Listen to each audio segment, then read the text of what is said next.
Hello, ladies and gentlemen, and this is Eddie Marcus one more time, spokesman and advocate of basic human rights for all people. I'm here again in my wonderful state, my wonderful city of birth, Itta Mississippi.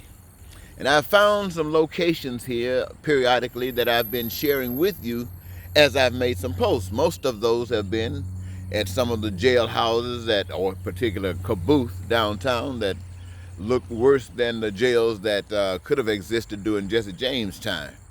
And I wanted you to see that this is historically important, but at the same time, it gives us a picture of where we're still at because, my friends, the same things that would allow people to engage in them jails then still exist today. And other places that I've gone have been graveyards. Well, one particular graveyard, Pitts Memorial Graveyard. This is where most black people in Itta Bena or in the Lafleur County are buried. It's right out here in the outskirts of Itta Bena, Mississippi. Indeed, it's the place where most of the people that I know, that I grew up with as children, and their parents are buried here. And some of my relatives, my mother, my father, my brother, my sister, we're buried right here in this graveyard. And right around here, ladies and gentlemen, I've chosen this particular location here.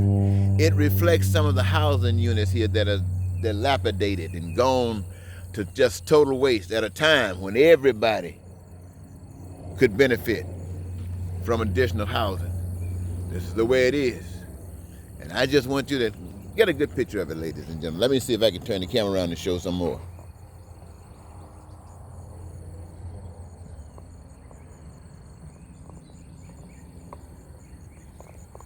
Now, that's just a small portion, but at least you get and this isn't new to you, because wherever you live at, you got some of the same kinds of things happening around your city, around your town, and you're wondering why is it still there.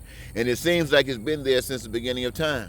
Your president telling the people in the suburbs to don't worry about it, he's going to change regulations and stuff that would allow other people who have to live in second-class citizenry stuff like this here, deny them the hope of opportunities to change by giving them in your community.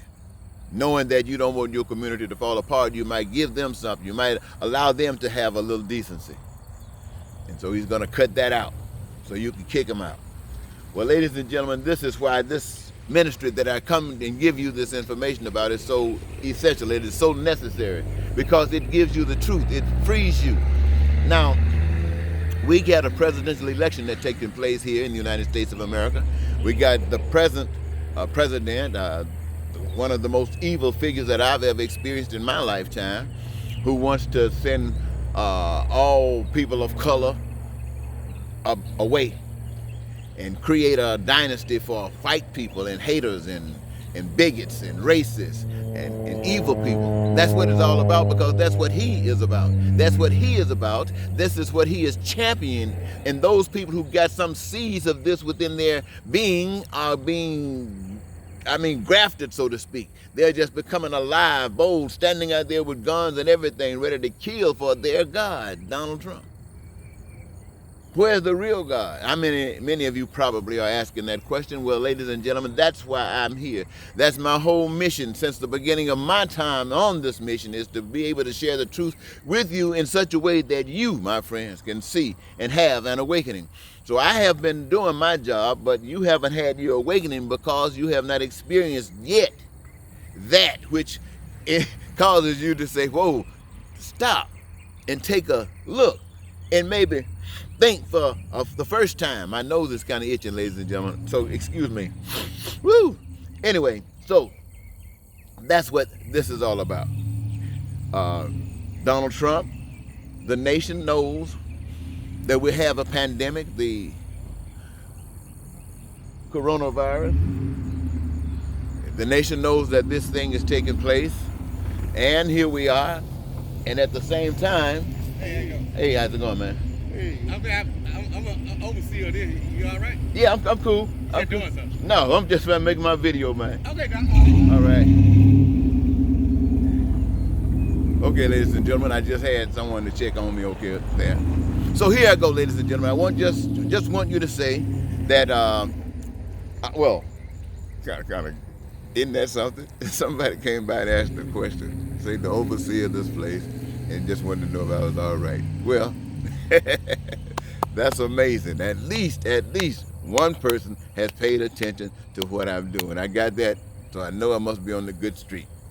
Okay, so ladies and gentlemen, Joe Biden has been saying we got to follow the science. We got to do what they say do. Listen to these guys who God, he might not use the word God, but that's what it means, have blessed to have the wisdom, to know how to go out and do the necessary research, to know what has to be answered, what has to be secured in order to develop at least something that you could possibly hope in to the best of your human ability and all of the assets that you can get.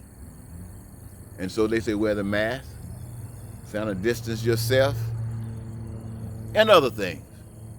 And God, the new God of America, walks around saying, I don't need it. I don't need it. I'm this. I'm the smartest. Ooh, can't you believe it, ladies and gentlemen? You never heard a person come out and be God like this. The smartest man on earth.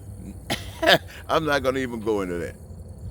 But anyway, the smartest man on earth. And so here we go. He says the first debate, he was going to prove himself by bullying. I mean, the whole nation, the whole world saw him put on an act of bullying. Oh yeah, he over-bullied Joe Biden. But Joe Biden had some substance in what he was talking about. Now, Joe Biden lacks a lot compared to what I'm talking to you about, but he was so much better than what this evil guy was talking to you about. But he comes out stating that he was the toughest, the baddest, because he knew he over-bullied the guy. And so he was looking at victory based upon his over-bullying. But he hadn't said anything. And the people out there looking for something to be said. So they were like, what? You over-bullied? Yeah, you over-bullied him, but what's up? And he had nothing still to say. What's up? But what I'm going to do to stop them from doing what they've been doing. They've been giving you health care, things that were wrong with you even before your folks made it you eligible. Pre-existing. You can get that. He got to take that away. Whoa. That's the kind of stuff he's doing. And so, ladies and gentlemen, he says, I'll be at the debate. I'll be at the second debate. And now Joe Biden is saying, well, maybe not so fast. There might not be a debate. In fact, whether there is a debate will be determined by whether you, after having another test, come out negative. In other words, we have seen how you cavaliered yourself all around the country without your mask, not following in the science, telling us what you think and what you're going to will into being. And now people all around you are being caught up like flies just listening to you. And now you say you're going to debate me? I don't have to debate you. I have stood up with that which is righteous, which has proven righteous up to this point. I have advocated that. I have not just advocated it, I walked according to it. And now you want to debate me? You defied it and have suffered because of it. Now you want me to debate you? The world is seeing you. America is seeing you in action. They know not to trust you. They know what you're all about. So I don't have to debate you. If they want to continue down that path of where you're leading them, then there's nothing I can say that's going to change that. But any human being that got a little sense of mind won't vote for you. So I ain't got to debate you, put you on Front Street up there making America look crazy around the world. No, I'm fed up with that, and I'm fed up with you. I'm claiming to be the next president of the United States, and I'm going to start acting like it so you can start packing your bags because you're about to go. Woo-wee. That'll make Donald Trump mad. You talking about giving him a reason to put his hand on the button? But another thing, ladies and gentlemen, let him go. Reclaim your power and let him go. Don't try to punish him. Don't try to say, let him taste what he's been doing to others. No, that's what he's been doing. That's what evil does. Now that we recognize what is truth, let us act according to that. Let's let him go. Let's pardon him from all his sins against us. And let me fix this camera, ladies and gentlemen.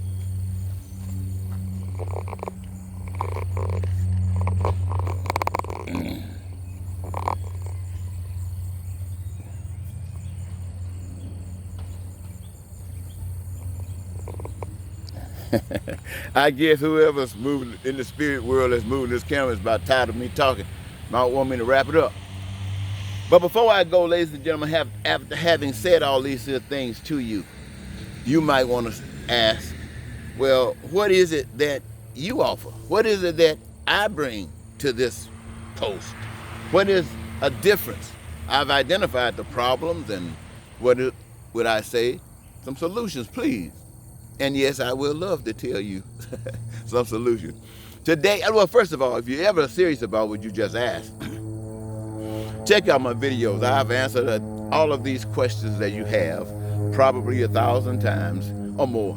So just check on YouTube, Facebook, or some other social media source and find me. You'll find me saying these things to you.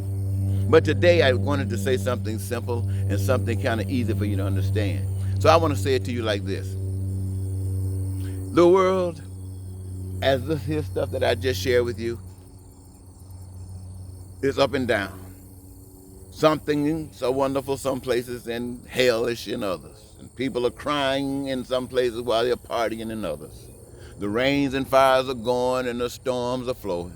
And people are still wondering what's going to happen, and they all lost up. But I want to tell you this, ladies and gentlemen, perhaps those things might be out of our control as far as we know. We might have some control, but we don't know anything about it. But there are some things that we do have control over, and that is the way we live amongst one another, how we treat one another, how we express ourselves with one another. And how we do that with one another usually is determined by how we feel about ourselves. What are we doing? How can we feel? How do we feel? What are we expressing? Are we happy? Are we filled with joy? Are we thrilled with our lives? And I guarantee you, my friends, if we are, we don't have time to be upset with anybody.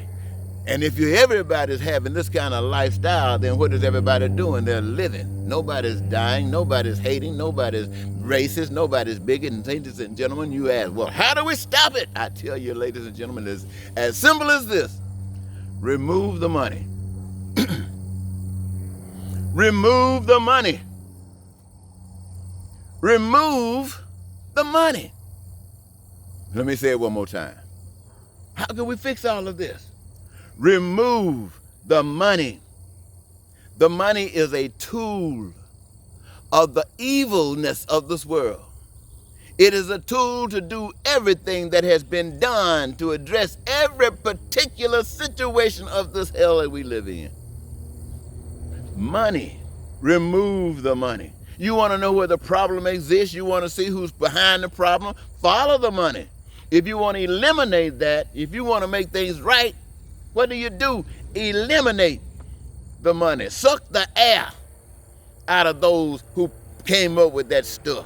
Suck the air out of those who design money. Suck the air out of the ones that control money. Suck the air out of the ones who determine who gets money, who don't. Suck the air out of them and get rid of money and do it the right way. What is the right way, you say? Hey, man, I need food, I need clothing, I need shelter, I need education, I need health care, and no money? I said, well, let me say this. Where did the resources come from? And you will identify it righteously. I said, well, who exercised their gifts to create, to cause the manifestation of the food, the clothing, the shelter, the housing, the education, the health care? Who did it? And they would say, well, we did it. I say, and whose purpose does it serve? And they say, well, those of us who need it. I say, well, if the resources are there free and you did the work and you made the stuff for those of who deserve it, and there it is, what you got to do? You use it. What money got to do with it? They say, well, how are we going to go to work if we don't get the money, no matter pay us to go to work? Negro, please. You already been paid. You got everything you need. You got everything you want. You got an infrastructure. You got freedom. You got houses. You got food. You got unlimited. Everybody's entitled to it. Money is gone. There's nothing to keep you out. You can be all you want to be. This is a new world that we're living in. This is the world that God has given us. Wake up, my friends, and live. Wake up, and live. My. Wake up and live. Thank you, ladies and gentlemen.